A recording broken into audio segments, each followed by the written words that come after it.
We are reading Exodus chapter 13 through Exodus chapter 18. So, chapter 13. Then the Lord said to Moses, "Dedicate to me every firstborn among the Israelites. The first offspring to be born of both humans and animals belongs to me." So Moses said to the people, "This is a day to remember forever. The day you left Egypt, the place of your slavery. Today the Lord has brought you out by the power of his mighty hand. Remember, eat no food containing yeast. On this day in early spring in the month of Abib, you have been set free. You must celebrate this event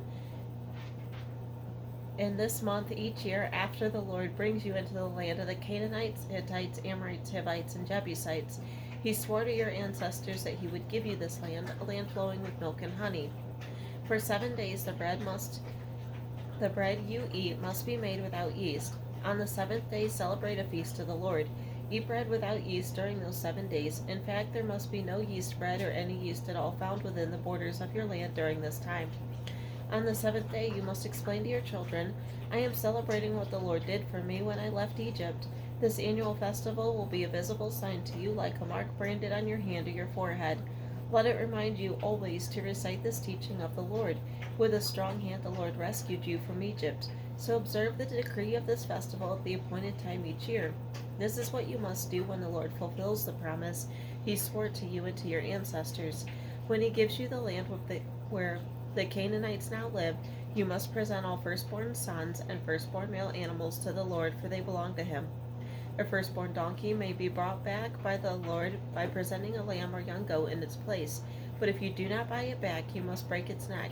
However, you must buy back every firstborn son. And in the future your children will ask you, what does all this mean? Then you will tell them, with the power of his mighty hand the Lord brought us out of Egypt, the place of our slavery. Pharaoh stubbornly refused to let us go, so the Lord killed all the firstborn males throughout the land of Egypt, both people and animals. This is why I now sacrifice all the firstborn males to the Lord, except that firstborn sons are always bought back. This ceremony will be like a mark branded on your hand or your forehead. It is a reminder that the power of the Lord's mighty hand brought us out of Egypt. When Pharaoh finally let the people go, God did not lead them along the main road that runs through the Philistine territory, even though that was the shortest route to the promised land. God said if the people are faced with a battle, they might change their minds and return to Egypt. So God led them in a roundabout way through the wilderness towards the Red Sea. Thus the Israelites left Egypt like an army ready for battle. Moses took the bones of Joseph with him, for Joseph had made the sons of Israel swear to do this. He said, God will certainly come to help you, and when he does, you must take my bones with you from this place. The Israelites left Succoth and encamped at Etham on the edge of the wilderness. The Lord went ahead of them. He guided them during the day with a pillar of cloud, and he provided a light at night with a pillar of fire. This allowed them to travel by day or by night, and the Lord did not remove the pillar of cloud or a pillar of fire from its place in front of the people. Exodus 14. Then the Lord gave these instructions to Moses. Order the Israelites to turn back and camp by Pi-hahiroth, between Migdol and the sea. Camp there along the shore, across from Baal-zephon. Then Pharaoh will think the Israelites are confused, they are trapped in the wilderness, and once again I will harden Pharaoh's heart, and he will chase after you. I have planned this in order to display my glory through Pharaoh and his whole army. After this, the Egyptians will know that I am the Lord. So the Israelites camped there as they were told. When the word reached the king of Egypt that the Israelites had fled, Pharaoh and his officials changed their minds. What have we done, letting all those Israelite slaves get away? They asked Pharaoh. So Pharaoh harnessed his chariot and called up his troops. He took with him 600 of Egypt's best chariots, along with the rest of the chariots of Egypt, each with his commander. The Lord hardened the heart of Pharaoh, the king of Egypt, so he chased after the people of Israel, who had left with fists raised in defiance. The Egyptians chased after them with all the forces in Pharaoh's army, all his horses and chariots, his charioteers and his troops. The Egyptians caught up with the people of Israel as they were camped beside the shore near Pi-hahiroth, across from Baal-zephon. As Pharaoh approached, the people of Israel looked up and panicked when they saw the Egyptians overtaking them. They cried out to the Lord, and they said to Moses, "Why did you bring us out here to die in the wilderness? Weren't there enough graves for us in Egypt? Why have you done this to us? Why did you make us leave Egypt? Didn't we tell you that this would happen while we were still in Egypt? We said, leave us alone. Let us be slaves to the Egyptians. It's better to be a slave in Egypt than a corpse in the wilderness.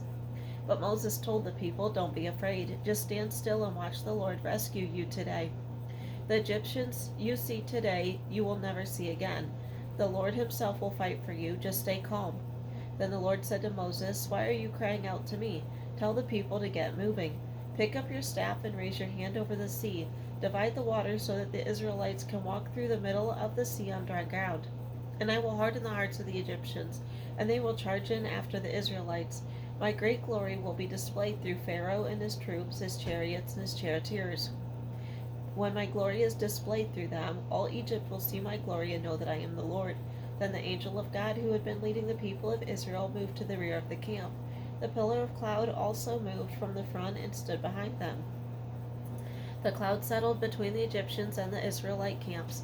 As darkness fell, the cloud turned to fire, lighting up the night, but the Egyptians and Israelites did not approach each other all night. Then Moses raised his hand over the sea, and the Lord opened up a path through the water with a strong east wind. The wind blew all that night, turning the seabed into dry land. So the people of Israel walked through the middle of the sea on dry ground, with the walls of water on each side. Then the Egyptians, all of Pharaoh's horses, chariots, and charioteers, chased them into the middle of the sea. But just before dawn, the Lord looked down on the Egyptian army from the pillar of fire and cloud, and he threw their forces into total confusion. He twisted their chariot wheels, making their chariots difficult to drive. Let's get out of here, away from these Israelites, the Egyptians shouted. The Lord is fighting for them against Egypt. When all the Israelites had reached the other side, the Lord said to Moses, raise your hand over the sea again. Then the waters will rush back and cover the Egyptians, so their chariots and charioteers. So as the sun began to rise, Moses raised his hand over the sea, and the water rushed back into its usual place. The Egyptians tried to escape, but the Lord swept them into the sea. Then the waters returned and covered all the chariots and the charioteers, the entire army of Pharaoh. Of all the Egyptians who had chased the Israelites into the sea, not a single one survived. But the people of Israel had walked through the middle of the sea on dry ground, as the water stood up like a wall on both sides. That is how the Lord rescued Israel from the hand of the Egyptians that day. And the Israelites saw the bodies of the Egyptians washed up on the seashore. When the people of Israel saw the mighty power that the Lord had unleashed against the Egyptians, they were filled with awe before him. They put their faith in the Lord and in his servant Moses.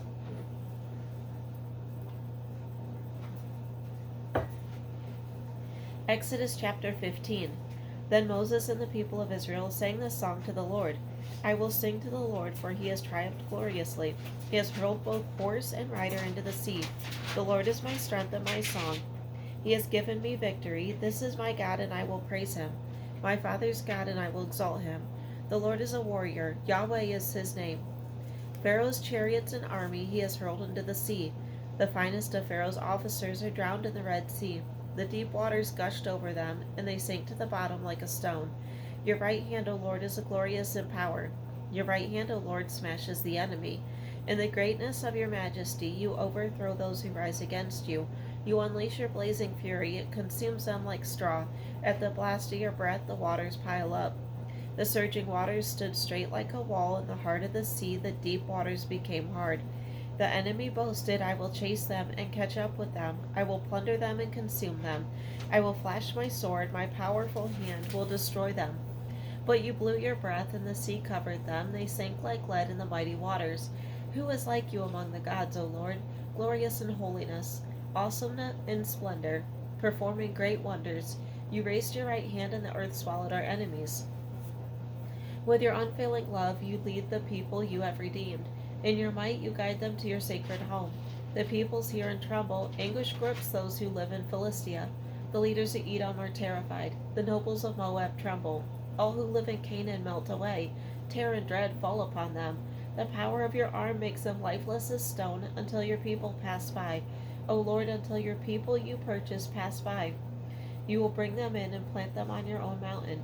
The place, O Lord, reserved for your own dwelling, the sanctuary, O Lord, that your hands have established. The Lord will reign forever and ever. When Pharaoh's horses, chariots, and charioteers rushed into the sea, the Lord brought the water crashing down upon them. but the people of Israel had walked through the middle of the sea on dry ground.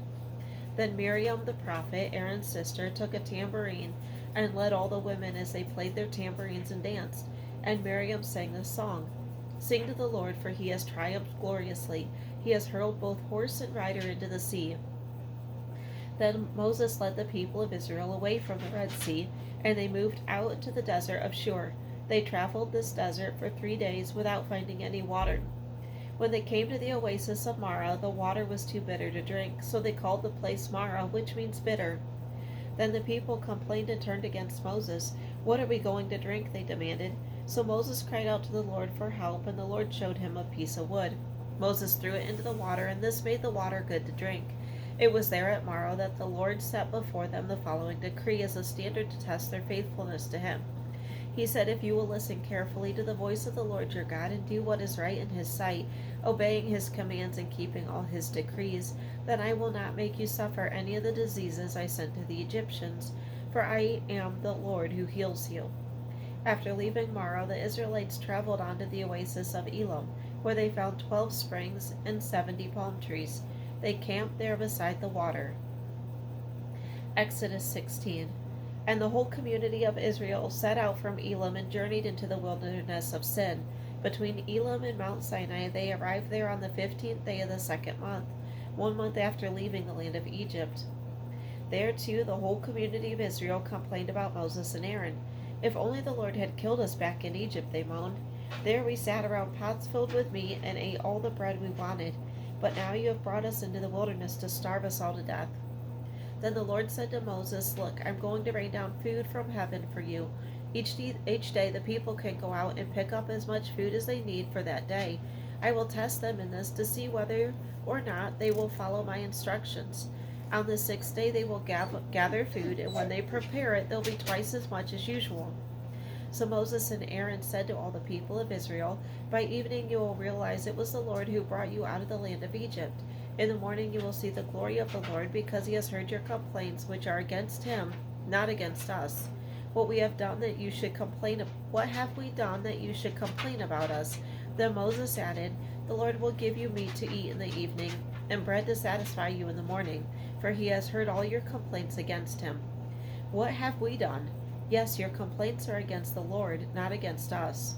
Then Moses said to Aaron, Announce this to the entire community of Israel.